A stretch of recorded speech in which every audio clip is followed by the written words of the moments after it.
Hey everyone, and welcome to my BNB Glow channel. I hope everyone is having a wonderful day. See this, Luna Lee found out the identity of her unborn child's father. He is bold and beautiful.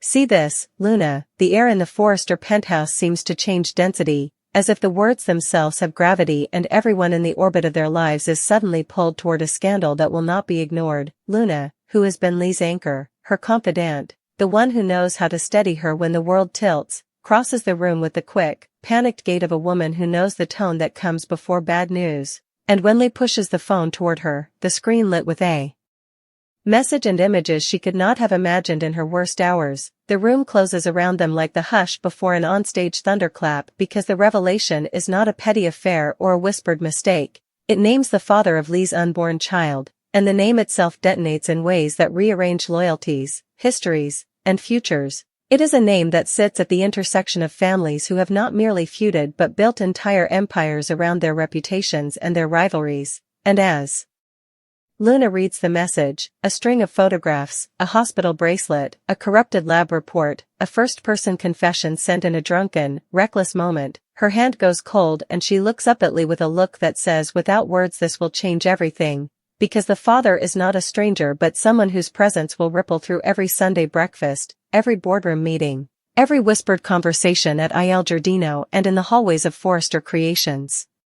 Lee's voice, when she says the name, is at first a small instrument of disbelief that swells into something fierce and unstoppable. It's him, she breathes, and that single syllable throws the family into a physics of its own. Chairs scrape, the dog barks at an anxious key in the front room, and people who were minutes ago discussing mundane things, fabric swatches, gala invites, custody dates, sense that their private map has been redrawn by a seismic event that will make or break reputations and relationships in a single stroke.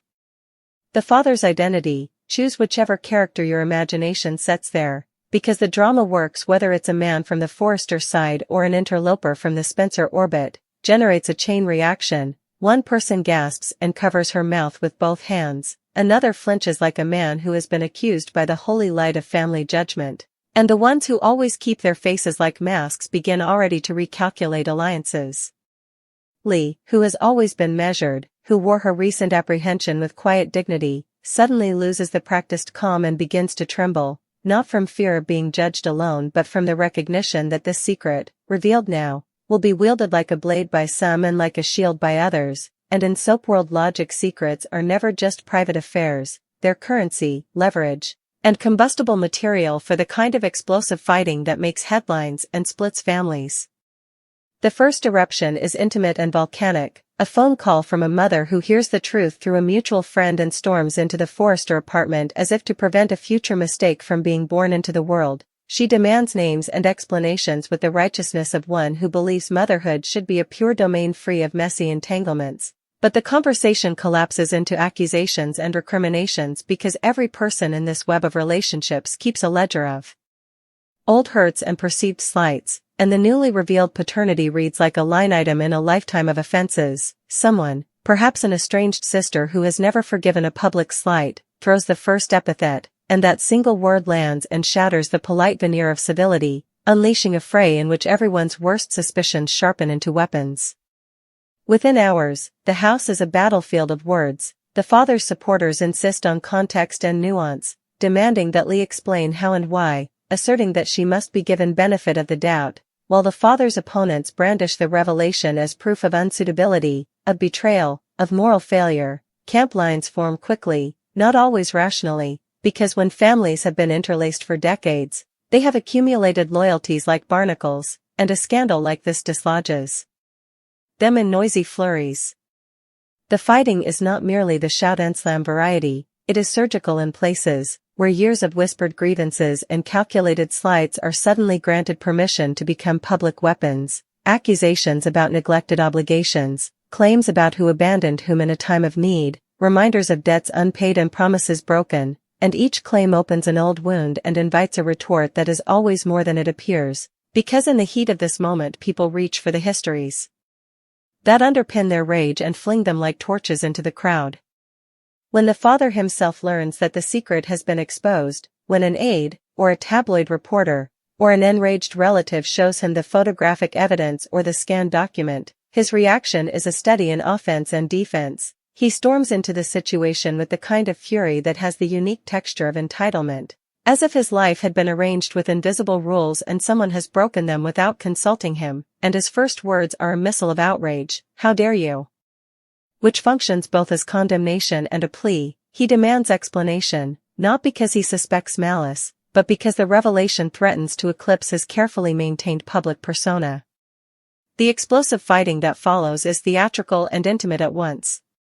Lies are called into question, memories are interrogated, small hypocrisies are inflated into indictments, and the people who have trained themselves to manage crises with press statements and legal counsel suddenly find themselves in a more primitive arena where words and gestures cut more deeply than any lawyer's cross-examination. The father's allies circle around him as if to form a defensive perimeter, not all of them convinced of his innocence but many of them unwilling to allow his name to be dragged through the street without a fight, because in this town reputation often equals survival and public disgrace can metastasize into ruin. And so the battle lines harden, conversations turn into shouted confrontations at breakfast tables and in the parking lots of Forrester Creations, emails are written with the careful cruelty of people who know how to weaponize tone, and confidences betray their owners as whispers leak to the wrong ears and then to the gossip mills that feed on rupture and turn it into profit.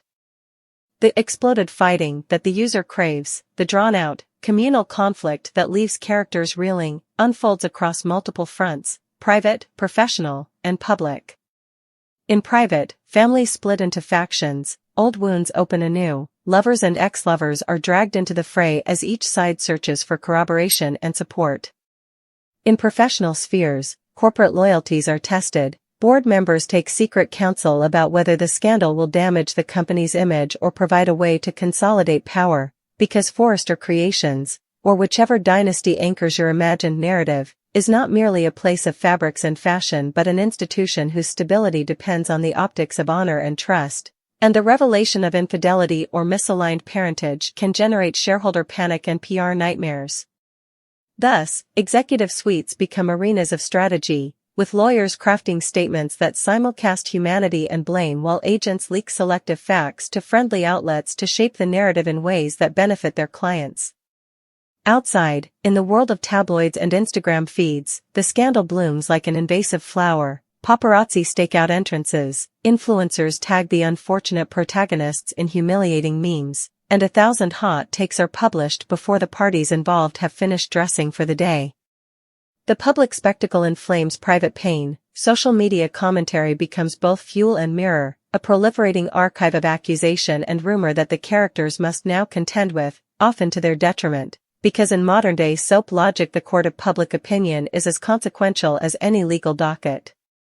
And, of course, legal stakes are introduced with that deliciously inevitable soap opera timing. A paternity suit is hinted at, or an injunction, or a sealed custody petition that had been hidden in a drawer and is now brandished like evidence of intent. Lawyers arrive at living rooms and restaurants like generals bearing maps, and depositions become the new battleground where witnesses testify and memories are refreshed and reinterpreted by counsel adept at turning human frailty into legal advantage.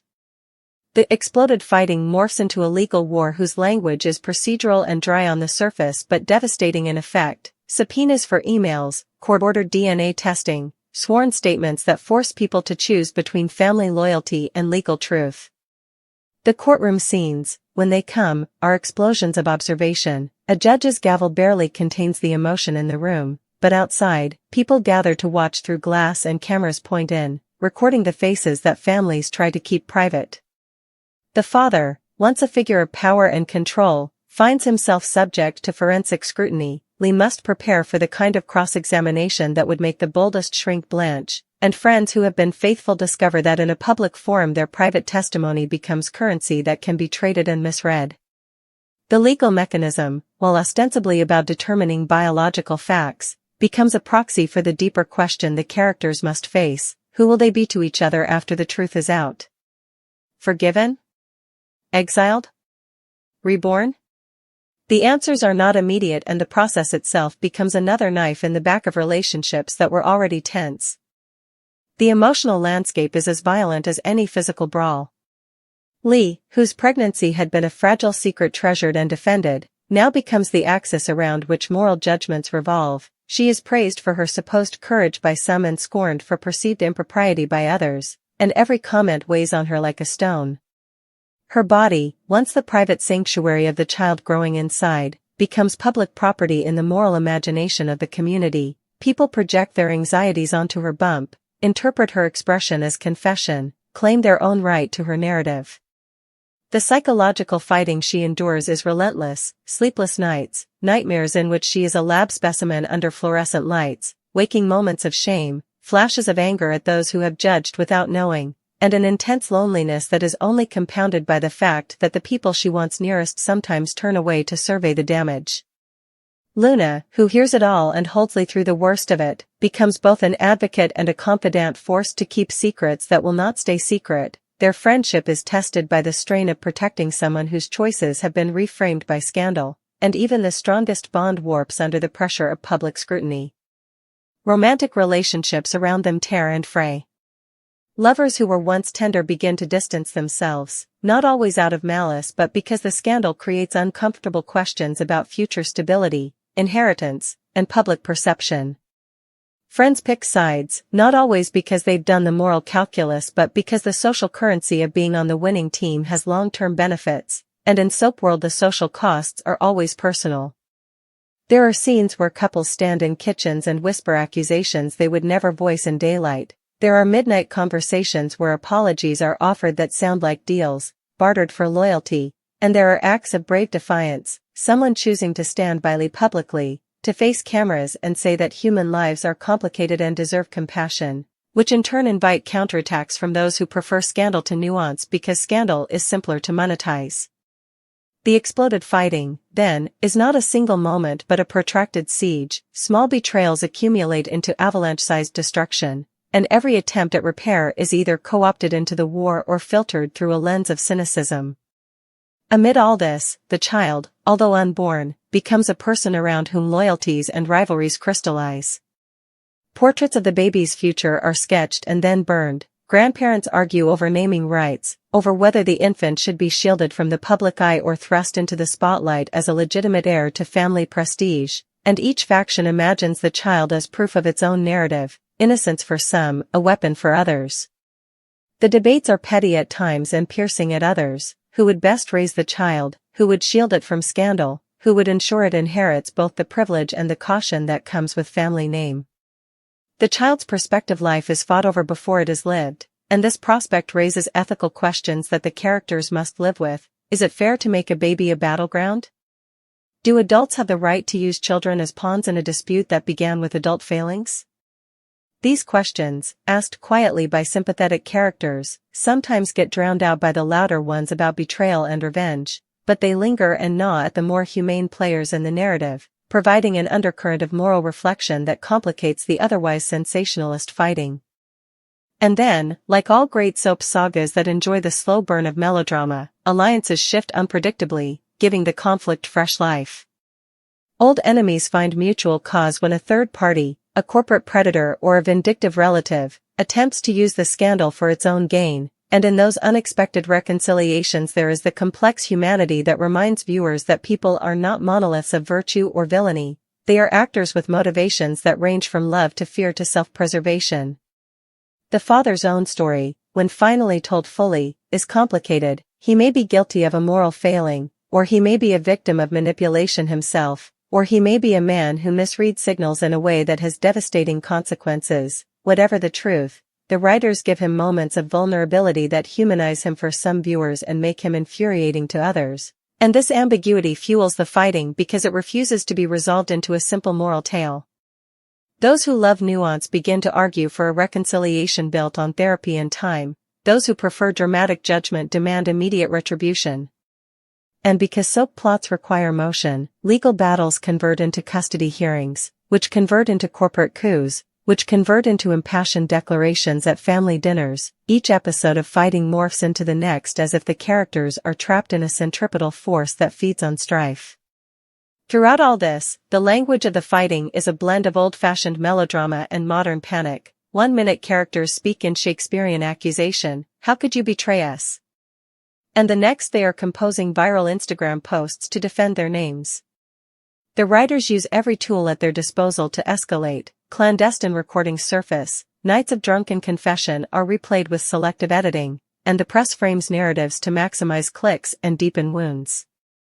The emotional violence is as etched and permanent as any scar. Wronged lovers do not merely walk away, they scheme, they retaliate, they attempt to buy loyalty with favors, they blackmail with old letters. The sparks of human pettiness light the bonfires of revenge, turning intimate pain into public theater and making it impossible for quieter resolutions to take hold.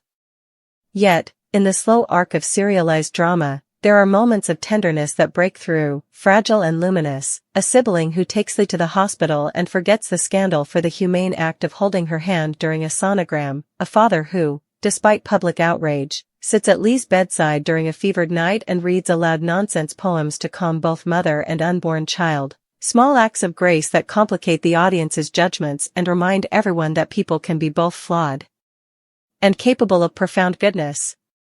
Those images, quiet, remedial, human, function like salves on the raw wounds the fighting has opened. They do not end the war, but they provide breathable air in a choking room. In the long tail of the story, consequences begin to settle, legal cases conclude with mixed outcomes, certain reputations are irreparably damaged while others recover through contrition or crafty PR, marriages are tested, some survive and are transformed, others fail and shatter. The exploded fighting yields its casualties and its survivors, people who have been exposed to the worst of each other and somehow find a road forward, and people who cannot reconcile and retreat to the safety of exile. Families that seemed monolithic reveal themselves to be fragile and reknit in new patterns, careers are rebuilt or abandoned, the media cycle moves on only insofar as newly revealed secrets keep it fed. The child is born into a world still shaped by the decisions made before, but not entirely defined by them. The infant's arrival forces a new grammar of responsibility and love that, in its small way, heals some wounds and complicates others. By the time the storm subsides into a new normal, the characters have been changed. Lee has learned the art of living under scrutiny and the odd mercy of being humanized by vulnerability. The father, whatever his guilt or lack of it, has had to reckon with public accountability and private remorse. Luna has discovered the limits of loyalty and the strength required to stand by someone who is vilified. The exploded fighting, while destructive, becomes in the end an engine of story that spurs growth, exposes hypocrisy, and makes room for new formations of love and alliance. It is messy and brutal and occasionally beautiful, because in the aftermath, characters who have been forged in fire are left to determine whether they will be embers or new hearths. The narrative closes, for now, on the fragile hope that the next chapter will be less about spectacle and more about the slow, ordinary work of repair, even as everyone on screen knows full well that in their world scandal is never far from the surface and that the next explosion may be only the next episode away.